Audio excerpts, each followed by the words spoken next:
Seorang janda nekat melakukan pesugihan agar warung makannya ramai. Namun ia tak tahu kalau inilah awal malapetaka terjadi. Ia Sekar ini melakukan pesugihan dengan dukun bernama Ma Ambar. Ma Ambar langsung membacakan mantra ke tubuh Sekar yang sedang terguling. Lalu setelah itu sebuah permata merah dimasukkan ke mulut Sekar, tanda jin pesugihan masuk ke raga Sekar. Namun Ma Ambar berkata bahwa hanya Ma Ambar yang mampu melepas jin pesugihan itu atau orang yang ilmunya lebih tinggi dari Ma Ambar. Dan Sekar harus menerima konsekuensi jika melanggar perjanjian dengan jin pesugihan itu. Lalu setelah itu Sekar pun dimandikan air kembang. Ia Sekar melakukan itu semua demi menghidupi ketiga anaknya, apalagi ia seorang janda. Bahkan saat ini sudah 11 tahun Sekar menjalani pesugihan itu, hingga anak Sekar sudah mulai besar. Dani ini sudah tamat sekolah, sedangkan Ratna dan Dodi masih sekolah. Sekar ini berusaha sekuat tenaga menyekolahkan anaknya agar sukses. Benar saja terlihat Sekar ini sedang menasihati Dani agar mau kuliah karena sudah 2 tahun tamat SMA, Dani tidak mau kuliah. Ternyata saat itu Dani berkata ia ingin bekerja saja jadi montir di bengkel temannya. Mendengar itu Sekar tak terima dan marah.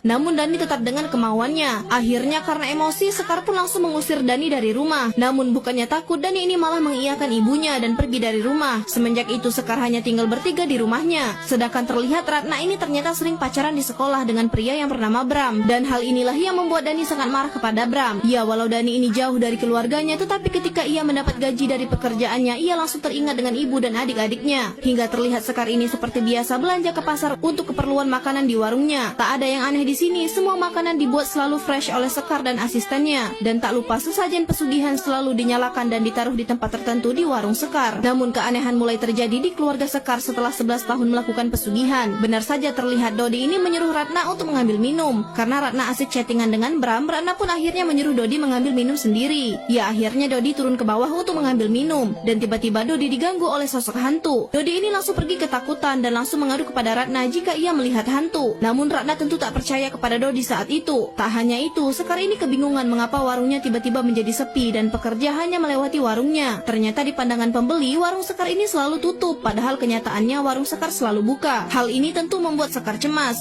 Ditambah lagi saat itu Ratna yang datang ke warung ibunya untuk memberikan surat tunggakan SPP Ratna di sekolah. Hal ini kembali membuat Sekar semakin kepikiran. Namun tiba-tiba saat itu Rodiah, asisten Sekar ini menarik orang untuk membeli makan di warung Sekar. Ya, pria itu pun bertanya mengapa beberapa hari ini warung Bu Sekar tutup. Rodiah langsung berkata kalau itu hanya perasaannya saja karena warung Sekar selalu buka. Namun tak lama terlihat pria itu kembali lagi dan mengembalikan makanan yang ia beli di warung Sekar karena ternyata makanan itu sudah basi. Hal ini tentu sangat aneh.